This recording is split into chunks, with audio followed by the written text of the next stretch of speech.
బస్సులోనే అందశ్రీ ఉంటాడు. ఆయన ఇక్కడే సంవత్సరాల నుంచి ఆయన నివాసం ఉండేది.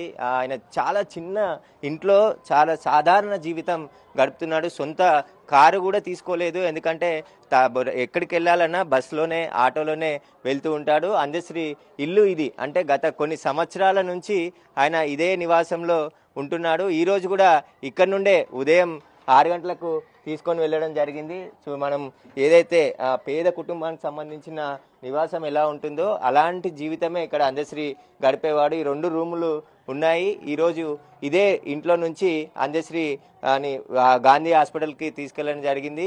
ఈ మధ్యనే తెలంగాణ ప్రభుత్వం ఆయనకి ₹1 కోటి నగదు పురస్కారాన్ని కూడా అందించింది. ఆ డబ్బులతోనే గట్కేసర్లోని NFC దగ్గర ఒక స్థలంలో నివాసం కూడా నిర్మించుకుంటున్నాడు. ఆ నివాసంలోనే మరికొద్ది రోజుల్లోనే పూర్తయితే అక్కడికి షిఫ్ట్ అయ్యి కుటుంబ సభ్యులతో కలిసి అక్కడే ఉందామని అనుకున్న నేపథ్యంలో ఇప్పుడు ఉదయం అకాల మరణం చెందడంతో ఇక్కడ బస్తీ వాసులు కూడా ఎంతో ఆవేదనకు గురవుతున్నారు. మాతో సరదాగా రోజు ఇక్కడే కూర్చొని మాట్లాడేవారు అని చెప్పేసి కూడా ఇక్కడ ఉన్న వారందరూ కూడా చెప్తున్నారు. అయితే ఇంటి పక్కనే ఉన్నటువంటి వారందరూ కూడా ఆ విషయం తెలుసుకొని ఒక్కొక్కరుగా వెళ్తున్నారు. అయితే ఇక్కడ నివాసం దగ్గర చాలా చిన్న ప్లేస్ ఉంది కాబట్టి కొంచెం ఆ పక్కనే ఉన్నటువంటి గ్రౌండ్కి ప్రస్తుతం పార్థివ దేహాన్ని తరలించడం జరిగింది అందశ్రీది. ఆ గ్రౌండ్లో లాలాపేట గ్రౌండ్లోనే ఏర్పాట్లు చేశారు. చాలా మంది అభిమానులు తెలంగాణ వ్యాప్తంగా వచ్చే అవకాశం ఉంటుంది కాబట్టి ఇక్కడ ఇబ్బంది అవుతుందని చెప్పేసి ఇక్కడ నుంచి తీసుకెళ్లి గ్రౌండ్లోకి షిఫ్ట్ చేయడం జరిగింది. అక్కడ ఆయనకు సంబంధించిన పార్థివ దేహాన్ని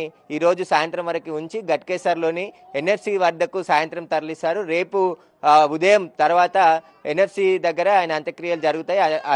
అంత్యక్రియకి సంబంధించిన అంత్యక్రియలు కూడా అధికారిక లాంఛనాలతో జరిపించాలని చెప్పేసి సీఎం రేవంత్ రెడ్డి ఆదేశాలు జారీ చేయడం జరిగింది. దానికి అనుగుణంగా ఇప్పటికే GHMC అదేవిధంగా తహసీల్దార్ రెవెన్యూ అధికారులు పోలీస్ డిపార్ట్మెంట్ అందరూ కూడా ఏర్పాట్లు చేస్తున్నారు. తెలంగాణ ఒక మంచి కవిని రచయితని కోల్పోయింది.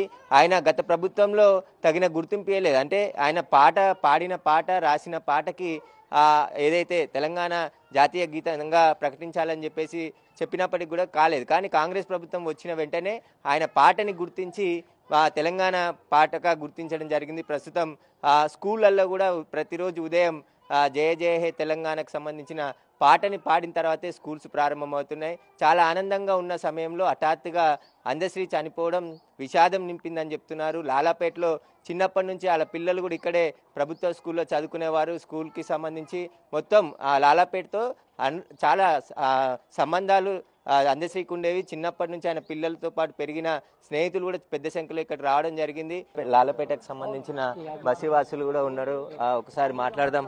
ఎట్లా ఉండేది మీకు అందశ్రీతో గారి అనుబంధంగానే? అందశ్రీ గారు సామాన్య జీవితం గడుపుతూ అద్భుతమైన సాహిత్యాన్ని సాధించి అద్భుతమైన గేయాలను గీస్తూ రాస్తూ పాడుతూ అందరినీ సంతోషపెడుతూ దేశాన్ని అభివృద్ధి చేయాలనేటువంటి తాపత్రయంతో తెలంగాణ ఉద్యమం కోసం, తెలంగాణ జాగృతి కోసం, తెలంగాణ కోసం అద్భుతమైనటువంటి తన సాహిత్యాన్ని వెదజల్లి తెలంగాణ పేరు ప్రతిష్టలు తెచ్చిన మహాకవిగా ప్రఖ్యాతి పొందినటువంటి మహానుభావుడు.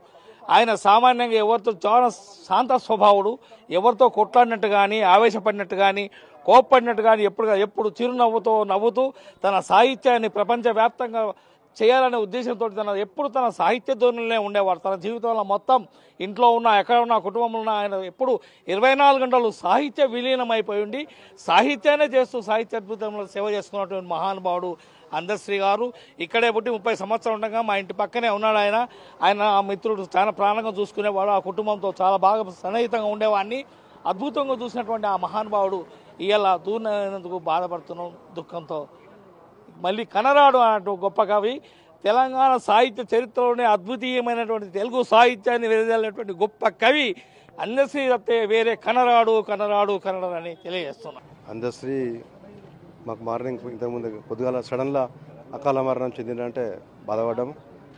మన ఆయనతోటి మాకు చాలా అనుబంధం ఉంది. ఎట్లంటే మేము పొద్దుగాల పూట గ్రౌండ్లో కలిస్తే వాకింగ్ చేస్తుండే, కూర్చున్నప్పుడు డిస్కషన్ చేస్తుండే, ఇట్లా చేస్తున్నా తమ్మి ఇట్లా చేస్తున్నా అని.